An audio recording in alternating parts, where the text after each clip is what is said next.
What if there was a way we could cheat death? It may sound like science fiction, however, for a specific minority of people identified as cryonicists, the possibility of effectively freezing and bringing back a person to life after death is just something worth striving for.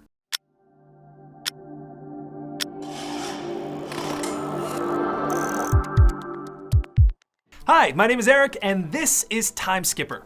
In today's video, we are about to compare two existing types of cryopreservation: neuropreservation and whole body preservation. The objective of cryonics is to indefinitely preserve a patient until advanced medical technology is able to repair or revive them. There are many institutions that have several hundred preserved patients, with even more on the waiting list. Although cryonicists share the same beliefs and stand on cryopreservation, a gray area divides the community. It involves how much a person's body needs to be preserved. Improved reliability. Cryogenic freezing is such a complex procedure, making the other advocates' point valid. With this technique, simplifying everything and focusing on the brain during the process will help reduce or eliminate the risk of complications. The option of neuropreservation got huge support from the heads of Alcor, Dr. Max Moore, and Steve Bridge, who explained that once the procedure commenced, the smaller the area or scope, the faster the freezing can stop the biological and chemical activities. Now, taking into account these arguments, the current score is 1-0 in favor of neuropreservation. Brain-body aspects of identity.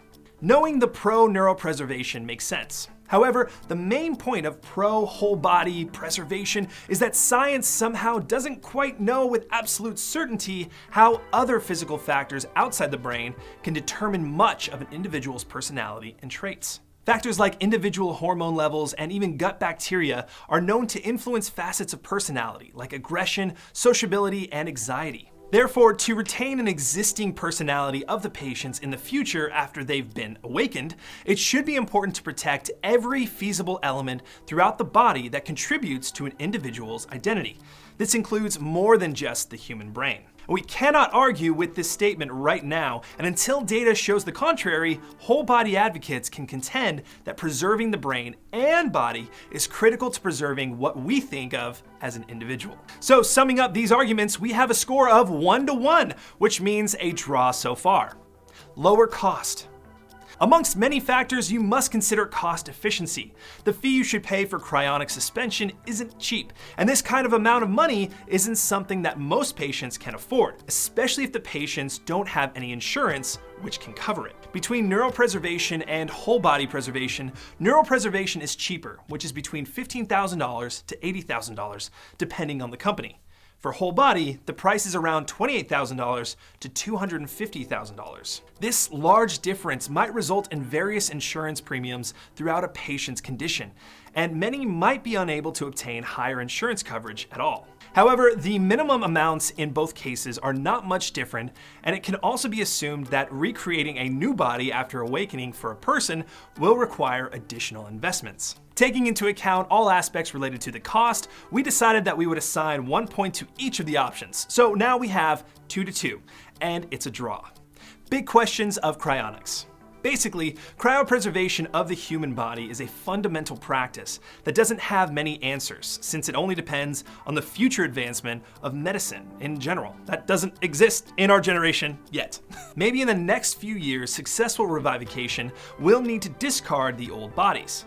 This implies that whole body preservation is nothing but unnecessary costs and complications. However, it's conceivable that medical research in the future will concentrate far more on the entire physiological systems of the human body to shape identity than we presently comprehend.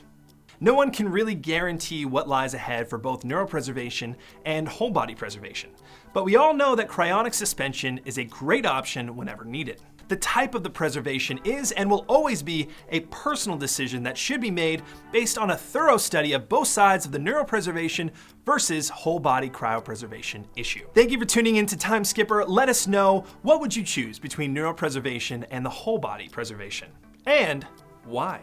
We are waiting for your comments below, and as always, if you enjoy these lessons on cryonics and would like to stay updated, please click on the links below to like and subscribe.